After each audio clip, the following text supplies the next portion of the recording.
They juked me last year. They wasn't gonna juke me again this year.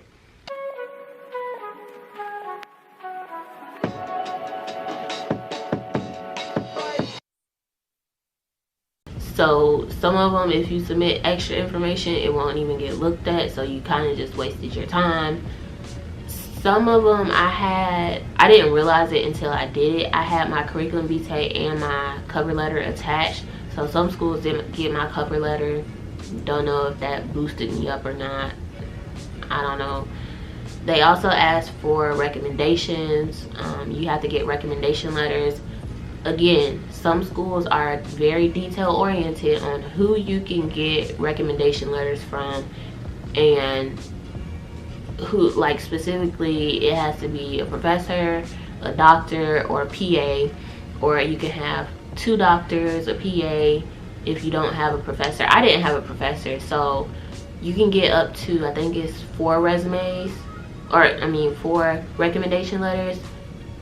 I got a PA, 2 doctors, and my supervisor. Sometimes, like I said, if you don't have a professor, because a lot of people who are already in a profession and haven't been back to school in a long time won't have a professor. Like me, I don't have a professor because I haven't done undergrad in so long. Luckily enough, and I'm so thankful for this, I work at a very prestigious hospital in Florida. So the doctors who I had do my recommendation letters, their name holds weight in places other than Florida.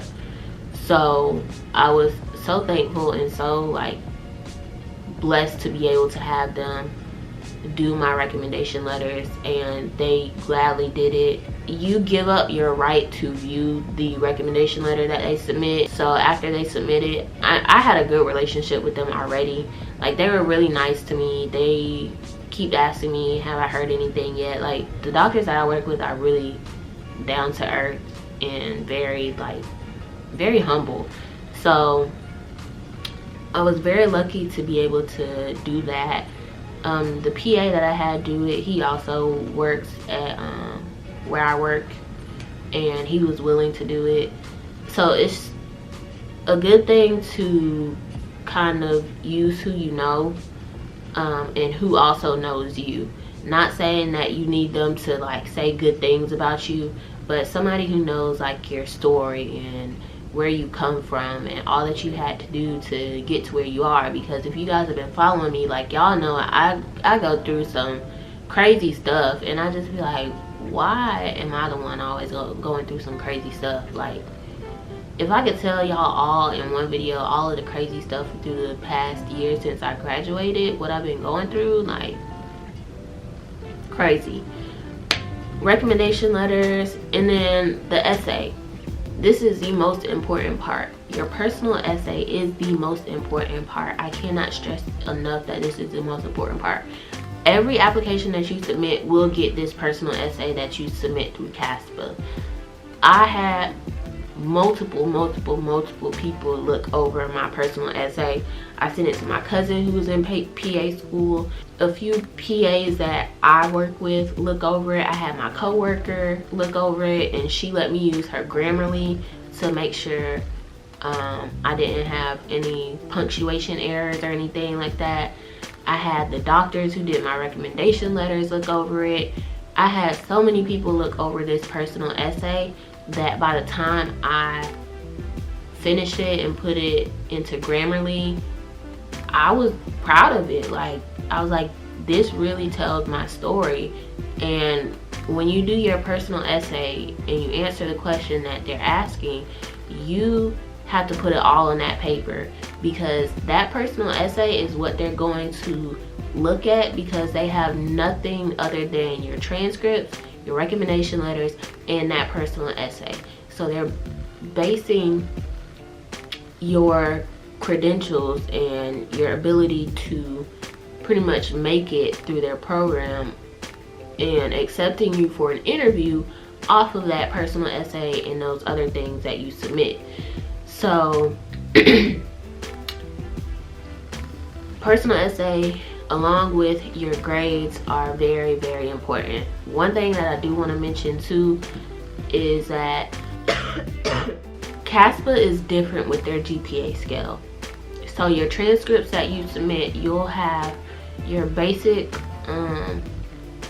classes that you took, your general classes, a GPA for that, and then you'll have your science classes that you took, you'll have a different GPA for that.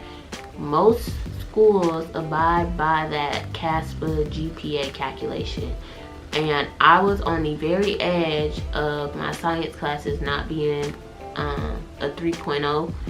I think it's either a 3.0 or a 3.2, but majority of schools won't accept anything under 3.0.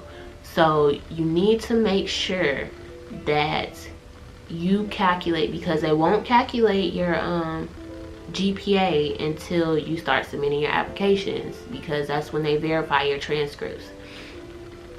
So you need to calculate it on your own, because they have a rubric that tells you how to calculate it.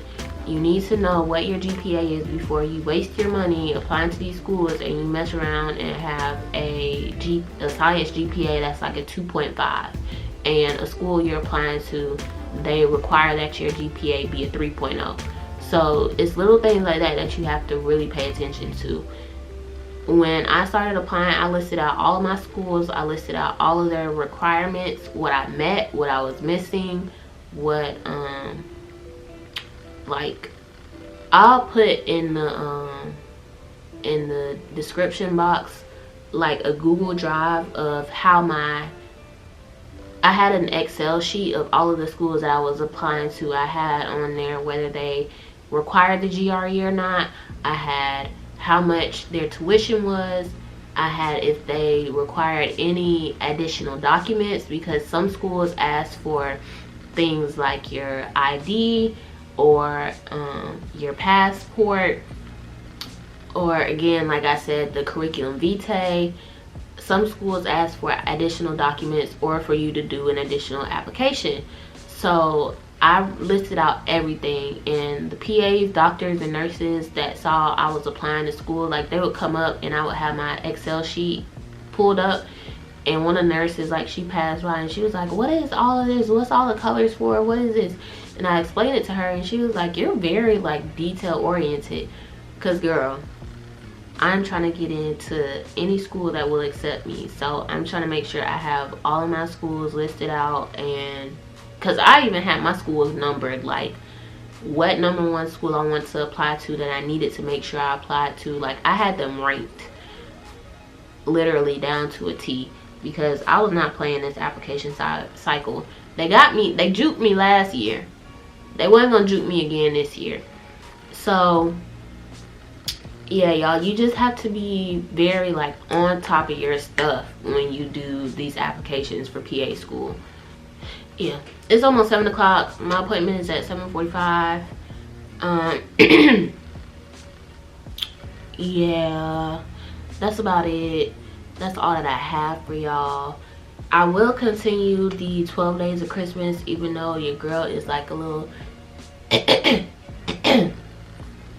sound like a little bruised in the throat, like somebody punched me.